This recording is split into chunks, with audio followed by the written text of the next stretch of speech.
গতানুগতিকার সংকট। গত ৫০ বছরে দেশে মসজিদ আর মাদ্রাসা বেড়েছে। শহরের রাস্তায় দাড়ি টুপি কিংবা বোরকা পরা মানুষের সংখ্যাও এখন বেশি। গত ৩ দশকে আমরা বারবার দেখেছি যে রাজপথে মানুষ জড়ো করার দিক থেকে ইসলামপন্থীদের টেক্কা দেওয়ার মতো কেউ নেই। কিন্তু এত কিছুর পরেও আমরা খাঁচার ভেতরে বন্দী হয়ে আছি। বর্তমান কাঠামোটাকে টলাতে পারছি না, বরং এই কাঠামো দিন দিন আমাদের চিন্তাভাবনাকে বশ করে ফেলছে। ধীরে ধীরে বদলে যাচ্ছে দিন ইসলামের ব্যাপারে সঠিক দৃষ্টিভঙ্গিটাই। কেন এমন হচ্ছে? জটটা খুলতে হলে আমাদের খতিয়ে দেখতে হবে এই বহির্স্রোতের বিপরীতে আমরা আসলে কিভাবে টিকে থাকার চেষ্টা করেছি। অনেক বছর ধরে এই রাষ্ট্রের ইসলাম বিদ্বেষী কাঠামো আর রাজনৈতিক পরাধীনতার মাঝে আমাদের পথ চলতে হচ্ছে। এই লম্বা সময়ে টিকে থাকার তাগিদে জন্ম নিয়েছে কিছু কর্মপদ্ধতি আর মনস্তত্ত্ব। মোটা দাগে এগুলোকে ৩ ভাগে ভাগ করা যায়: একীভূত হওয়া, বিচ্ছিন্নতা, নিষ্ক্রিয় প্রত্যাখ্যান। একীভূত হওয়া। আমাদের সমাজ ও রাজনীতিতে সবচেয়ে বেশি দেখা যায় একীভূত হবার মনোভাব, অর্থাৎ বিদ্যমান কাঠামোকে অপরিবর্তনীয় বাস্তবতা হিসেবে মেনে নিয়ে তার সাথে মিশে যাওয়ার চেষ্টা। যারা এই পথে চলেন তারা মনে করেন এই সিস্টেমকে সরাসরি চ্যালেঞ্জ করা আত্মঘাতী ভুল। তার চেয়ে বরং সিস্টেমের ভেতরে ঢুকে ধীরে ধীরে ইসলামের জন্য কিছুটা জায়গা করে নেওয়াটাই বুদ্ধিমানের কাজ। অস্তিত্ব রক্ষার তাড়না থেকে জন্ম নেওয়া এ ধারার অনুসারীরা ইসলামকে একটা ক্রমাগত কাস্টমাইজেবল বা পরিবর্তনশীল বস্তু বানিয়ে ফেলেন। তারা ইসলামের সেই অংশগুলোকে ছেঁটে ফেলেন যা সেকুলার লিবারেল ব্যবস্থার সাথে সাংঘর্ষিক। কথা বলতে শুরু করেন হিউম্যান রাইটস, গণতান্ত্রিক মূল্যবোধ আর নানা ধরনের এনজিও কেন্দ্রিক পরিভাষায়। চিন্তা করেন পশ্চিমের পছন্দের মডারেট ইসলামের ছাঁচে। কোনো জাতি যখন মানসিকভাবে হেরে যায় তখন তারা প্রতিপক্ষের ভাষা, রুচি আর মাপকাঠিকে নিজের বলে ভাবতে শুরু করে। ইবনু খালদুনের ভাষায়, পরাজিত জাতি সবসময় বিজয়ীর অনুকরণ করে। আধুনিক গবেষকদের অনেকে একে বলে উপনিবেশিত চেতনা।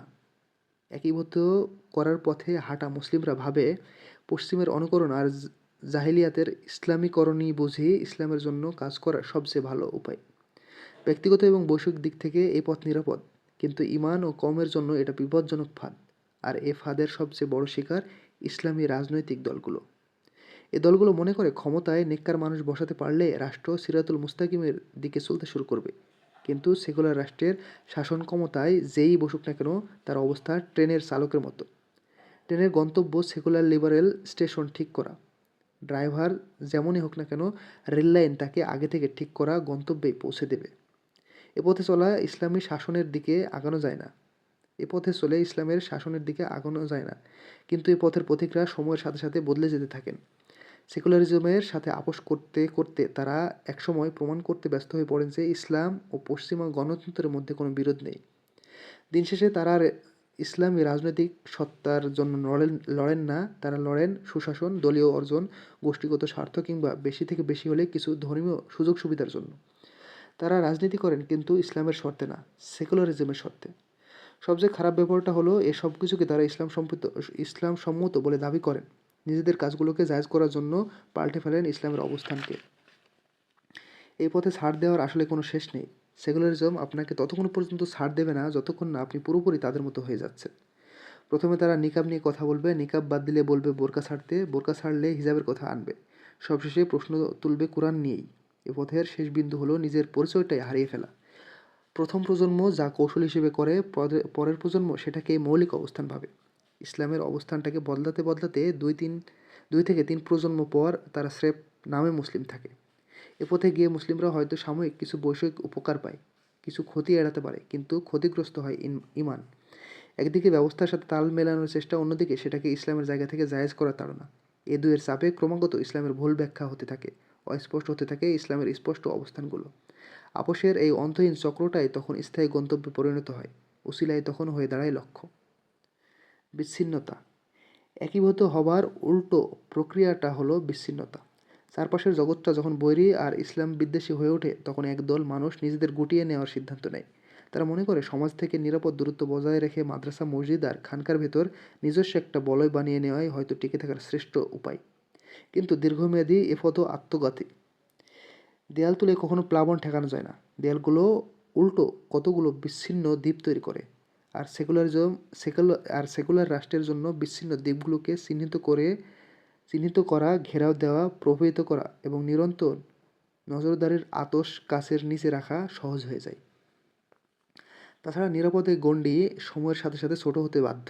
সেকুলার রাষ্ট্র কখনোই তার নাকের ডগায় কোনো স্বতন্ত্র দুর্গকে শান্তিতে থাকতে দেয় না। কোনো না কোনো উসিলায় সে হস্তক্ষেপ করেই। দানব সব কিছুকে তার নিয়ন্ত্রণে আনতে চায়। কখনো সে মাদ্রাসায় জাতীয় সঙ্গীত গাইতে বাধ্য করে, কখনো স্বীকৃতির ছলে চেষ্টা করে কারিকুলাম নিয়ন্ত্রণের, আবার কখনো খুতবার বিষয়বস্তু ঠিক করে দিতে চায়। বিপত্তি কেবল বাইরে থাকে না, ভেতরে ভেতরেও চলে নীরব ক্ষয়। ইসলাম ক্রমশ সমাজ ও জনজীবনের কেন্দ্র থেকে সরে যায়। কথা বলার জায়গা ছোট হয়ে আসতে থাকে। সাধারণ মানুষ আলেমদের কাছে ইবাদত বা মাসালা জানতে যায় ঠিকই, কিন্তু সমাজ, অর্থনীতি, শাসন ব্যবস্থা বা ন্যায় বিচার নিয়ে তাদের কথা আমলে নেয় না। বরং ভাবে হুজুররা আবার এসব বিষয়ে কী বুঝবে। মানুষ তার নেতৃত্ব মেনে নেয় যাকে সে তার জন্য কথা বলতে দেখে, যে তার দৈনন্দিন সমস্যায় পথ দেখাতে পারে। কিন্তু দিনকে যখন অল্প কিছু ইস্যুর মধ্যে আটকে রাখা হয়, তখন মানুষ ধরে নেয় দুনিয়াবী সমস্যার সমাধান আছে সেকুলার রাজনীতিতে, ইসলামের কাছে আছে কেবল আখিরাতের সমাধান। তখন সমাজ পরিবর্তনের চালিকা শক্তি না হয়ে ইসলাম মানুষের কাছে পরকালের বীমার মতো কিছু একটা হয়ে দাঁড়ায়।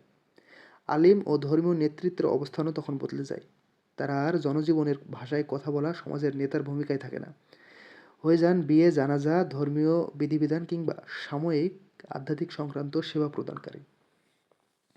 নিজেদের গণ্ডির ভেতর প্রভাব রাখলেও সমাজের মূল স্রোত বা গতিপথ পাল্টে দেওয়ার মতো ক্ষমতা তাদের থাকে না। এক পর্যায়ে এই বিচ্ছিন্ন জীবনটাই রুটিন হয়ে দাঁড়ায়। তখন তারা চাইলেও আর মূলধারায় ফিরতে পারেন না, কারণ সেই পথটা তখন অনেক বেশি জটিল ও ঝুঁকিপূর্ণ হয়ে যায় মনে হয়। সেকুলার রাষ্ট্র এই বিচ্ছিন্নতাকে স্বাগত জানায়। তারা একটা নির্দিষ্ট সীমা পর্যন্ত একে সহ্য করে নেয়। এমনকি মাঝে মধ্যে নির্বাচনী ভাগবাটোয়ারাতেও অলিখিত একটা কোটা বরাদ্দ রাখে। কারণ ইসলাম যতক্ষণ কেবল ব্যক্তিগত বলয়ের মধ্যে সীমিত থাকছে, ততক্ষণ সেটা সেকুলার রাষ্ট্রের জন্য হুমকি না। ইসলামকে পুরোপুরি উৎখাত করার চেয়ে ক্রমশ ছোট হতে থাকা গণ্ডির ভেতর আটকে ফেলা রাষ্ট্রের জন্য অনেক বেশি সুবিধাজনক। যারা বিচ্ছিন্নতার পথ বেছে নেন সমাজ, রাজনীতি এবং ইতিহাসের গতিপথে, তারা অনিবার্যভাবেই পার্শ্ব চরিত্র হয়ে যান। ইচ্ছা থাকলেও বিদ্যমান কাঠামোর পুনর্গঠনের স্বতন্ত্র কোনো প্রকল্প তারা শুরু করতে পারেন না। দিন শেষে তারা সেকুলার শক্তিগুলোর রাজনৈতিক খেলায় দর্শক অথবা কোনো এক পক্ষের অনুসারী হিসেবে আটকে যান। নিষ্ক্রিয় প্রত্যাখ্যান। একীভূত হওয়ার মাধ্যমে বিদ্যমানতার মধ্যে বিলুপ্ত হওয়া আর বিচ্ছিন্নতার স্থবিরতা দেখে অনেকের ভেতর তীব্র বিতৃষ্ণা তৈরি হয়। তারা দেখে কৌশলের দোহাই দিয়ে কীভাবে ঈমান জলাঞ্জলি দেওয়া হয়, আবার নিরাপদ বলয়ের নামে কীভাবে বেছে নেওয়া হয় প্রান্তিক হয়ে থাকার পথ। এই দুই ব্যর্থতার প্রতিক্রিয়ায় জন্ম নেয় তৃতীয় পথ, নিষ্ক্রিয় প্রত্যাখ্যান। এই পথের অনুসারীরা বিদ্যমান সমাজ ও রাষ্ট্রকাঠামোকে জাহিলিয়াত হিসেবে চিহ্নিত করেন সঠিকভাবে। বাস্তবতা বোঝার ক্ষেত্রে এই ধারার অবস্থান সত্যের সবচেয়ে কাছাকাছি, কিন্তু সমস্যা শুরু হয় সত্যকে চেনার পর। তারা ভাবতে শুরু করেন বিদ্যমানতার মাঝে কিছু করা মানেই আপোষ, গঠনের চেষ্টা মানেই দূষণ। ফলে নিন্দা থাকে, নির্মাণ থাকে না, প্রত্যাখ্যান থাকে, কিন্তু থাকে না বিকল্প কোনো প্রকল্প। তারা মনে করেন এই সমাজে আর কোনো পরিবর্তন সম্ভব না, তাই বিদ্যমানতার সমালোচনার বাইরে আর কোনো কিছু করেই লাভ নেই। সামাজিক, রাজনৈতিক যে কোনো উদ্যোগ নেওয়া মানেই হলো নির্বুদ্ধিতা। ফলে কেউ সমাজ থেকে নিজেদের গুটিয়ে নেন, কেউ প্রথম সুযোগে দেশান্তরী হওয়ার কথা ভাবেন, কেউ আবার এমন কোনো ঘটনার অপেক্ষায় দিন গোনেন যেদিন সব কাঠামো ভেঙে পড়বে আর তারা হঠাৎ করে কিছু একটা করার সুযোগ পাবেন। মনে করুন জাহাজ ডুবির পর এক দল লোক নির্জন দ্বীপে আটকা পড়েছে। তারা মুক্তি চায়, কিন্তু তার জন্য কোনো উদ্যোগ নেয় না, এমনকি একটা ভেলা তৈরির চেষ্টাও তারা করে না। শুধু দিগন্তের দিকে তাকিয়ে ভাবে কোনো একদিন একটা জাহাজ আসবে আর আমরা সেটাতে উঠে পড়ব। কিন্তু এই অপেক্ষা অনেক সময় আসলে দায়িত্ব এড়িয়ে যাওয়া। যতক্ষণ শুধু অপেক্ষা করতে হয়, ততক্ষণ বড় কোনো সিদ্ধান্ত নিতে হয় না, ঝুঁকি নেওয়ারও প্রয়োজন পড়ে না, থাকে না ভুলের দায়ভার নেয়ার ঝামেলা। কিন্তু নিষ্ক্রিয় অপেক্ষা যত দীর্ঘ হয়, সামর্থ্য তত মরে যায়। ফলে প্রতীক্ষিত সেই ঘটনা যদি কোনো দিন চলেও আসে, তবু নিষ্ক্রিয় মানুষ তা কাজে লাগাতে পারে না, কারণ বড় কোনো পরিবর্তনের জন্য যে প্রস্তুতি আর পরিকল্পনা দরকার সেটা তাদের নেই। নিষ্ক্রিয় প্রত্যাখ্যান মানে কার্যত দায়িত্ব আর উদ্যোগ থেকে পিছিয়ে আসা। এর মাসুল দিতে হয় দুদিক থেকে। প্রথমত, সেই মানুষ আর তার আদর্শ সমাজের কাছে অপ্রাসঙ্গিক হয়ে পড়ে, কারণ মানুষের জীবন মরণ সমস্যাগুলো যেখানে দানা বাঁধে, সে ময়দানে তার কোনো কার্যকর উপস্থিতি নেই। দ্বিতীয়ত, বাস্তবতা থেকে বিচ্ছিন্ন হওয়ার ফলে চিন্তাভাবনা ধীরে ধীরে অকেজো হতে থাকে। মানুষের জীবনের ঘাত প্রতিঘাত আর লড়াইয়ের সাথে সংযোগ ছাড়া কোনো চিন্তাই বেশি দিন কার্যকর থাকে না। সবচেয়ে মহান আদর্শও তখন তাত্ত্বিকতায় পরিণত হয়। আসলে পরিবর্তন কখনো নিজ থেকে ঘটে না, নবীগণ জাহিলিয়াতকে প্রত্যাখ্যান করেছেন, কিন্তু নিষ্ক্রিয় থাকেননি। মানুষকে তারা সাধ্যমতো হকের দিকে ডেকেছেন, সতর্ক করেছেন, চেষ্টা করেছেন সমাজকে বদলাবার। জাহিলিয়াত থেকে দূরে থেকেও তারা মানুষের মাঝে সক্রিয় থেকেছেন আলাইহিমুসসালাম। সত্যকে চেনা একটা দায়িত্ব, আর সেটাকে সমাজে প্রতিষ্ঠা করার চেষ্টা আরেকটা স্বতন্ত্র দায়িত্ব। আর এই দায়িত্ব পালন করতে হয় দীর্ঘমেয়াদী পরিকল্পনা, ধারাবাহিক প্রচেষ্টা আর প্রস্তুতির মাধ্যমে। কেবল নিষ্ক্রিয় প্রত্যাখ্যান থেকে দিন বদল হয় না। ইসলামের একটা মৌলিক শিক্ষা হলো ইলম হলো আমলের জন্য। সবচেয়ে বিপ্লবী আদর্শ যদি নিষ্ক্রিয় হয় তবে তা মূল্যহীন হয়ে পড়ে। মানুষ যদি ক্ষমতার কাঠামোকে বাধা দেওয়ার চেষ্টা না করে তবে সেই কাঠামো একদিন তাকে গিলে খায়। দিন শেষে এই ব্যবস্থার কাছে আত্মসমর্পণ করতে হয় নামমাত্র প্রত্যাখ্যান নিয়ে। বিচ্ছিন্নতা ও নিষ্ক্রিয়তার মনোভাব থেকে বের হতে না পারলে আমাদের শোষণ, লাঞ্ছনা আর নিয়ন্ত্রিত হওয়ার সময় আরও দীর্ঘায়িত হবে, পরিবর্তন আসবে না। একীভূতকরণ সিস্টেমের ভেতরে ঢুকে বদলানোর চেষ্টা করে, কিন্তু বাস্তবে সিস্টেম তাকেই বদলে দেয়। এর শেষ পরিণতি আত্মবিলুপ্তি। বিচ্ছিন্নতা চেষ্টা করে নিরাপদ দূরত্ব বজায় রাখার, কিন্তু সময়ের সাথে সাথে তার গণ্ডি ছোট হয়, ইসলামের অবস্থান সমাজে অপ্রাসঙ্গিক হতে থাকে। নিষ্ক্রিয় প্রত্যাখ্যান বাস্তবতাকে সঠিকভাবে চিহ্নিত করে, কিন্তু অনিশ্চিত কোনো দিনের অপেক্ষায় নিষ্ক্রিয় হয়ে থাকে। অর্থাৎ তিনটি পথই বিদ্যমানতাকে বদলানোর ক্ষেত্রে ব্যর্থ। তাহলে তাহলে কি সমাজে যে ইসলামী কাজগুলো হচ্ছে সেগুলো সব পণ্ডশ্রম? মসজিদ, মাদ্রাসার মেহনত, দাওয়ার কাজ, সমাজসেবামূলক উদ্যোগ, জাহিলিয়াতকে প্রত্যাখ্যানের আহ্বান, সবই কি বৃথা? না, মোটেও না। বরং প্রতিকূল পরিবেশে ইসলামের যতটুকু প্রভাব এখনও টিকে আছে তার পেছনে এগুলোর অনেক বড় ভূমিকা আছে। শরীরের সাথে সামঞ্জস্যপূর্ণ প্রতিটি মেহনতকে আমাদের অবশ্যই স্বীকৃতি দিতে হবে। কিন্তু এখানে একটা বড় কিন্তু আছে। এই কাজগুলো দরকারি, কিন্তু যথেষ্ট না। মুমূর্ষু রোগীকে বাঁচিয়ে রাখার জন্য আমরা তাকে লাইফ সাপোর্ট দিই। লাইফ সাপোর্ট রোগীকে সাময়িকভাবে বাঁচিয়ে রাখে, কিন্তু রোগ সারায় না। বর্তমান কাজগুলো অনেকটা লাইফ সাপোর্টের মতো। এগুলো আমাদের সাময়িক স্বস্তি দিচ্ছে, কিন্তু দীর্ঘমেয়াদী সমাধান দিতে পারছে না। ধরুন রাতারাতি এই কাজগুলো 10 গুণ বেড়ে গেল। প্রতিটা মহল্লায় একটা করে মাদ্রাসা হলো, সেবামূলক কাজ অনেক বেড়ে গেল, আর গতানুগতিক দাওয়া ছড়িয়ে গেল অনেক দূরে। একটু ঠান্ডা মাথায় ভাবুন তো, এতে কি রাষ্ট্রের রন্ধ্রে রন্ধ্রে থাকা ইসলাম বিদ্বেষ কিংবা সেকুলার আধিপত্যে কোনো মৌলিক পরিবর্তন আসবে? এই 10 গুণ কাজ কি সেকুলার রাষ্ট্রের লোহার খাঁচাকে ভাঙতে পারবে?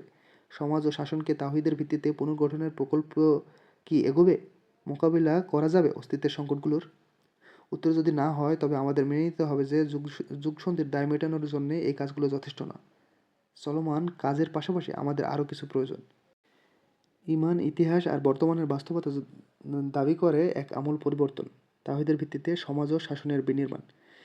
আমরা এ যাবৎ যেসব পদ্ধতিতে এগোনোর চেষ্টা করেছি সেগুলো আমাদের কাঙ্ক্ষিত ভবিষ্যতে পৌঁছে দিতে পারবে না, আমাদের প্রস্তুত করতে পারবে না ধেয়ে আসা অস্তিত্বের সংকট মোকাবিলার জন্য। আমাদের সামনে দুটো রাস্তা খোলা আছে। এক, যেভাবে সব কিছু চলছে সেভাবে চলতে দেওয়া এবং অনিবার্জিত পরিণতির অপেক্ষা করা। দুই, পরিবর্তনের পথ খোঁজা। এখানে তৃতীয় আর কোনো পথ নেই। এখন আমাদের সিদ্ধান্ত নেওয়ার পালা। সময়ের সাথে সাথে চারপাশের আগুনের বৃত্ত ছোট হয়ে আসছে।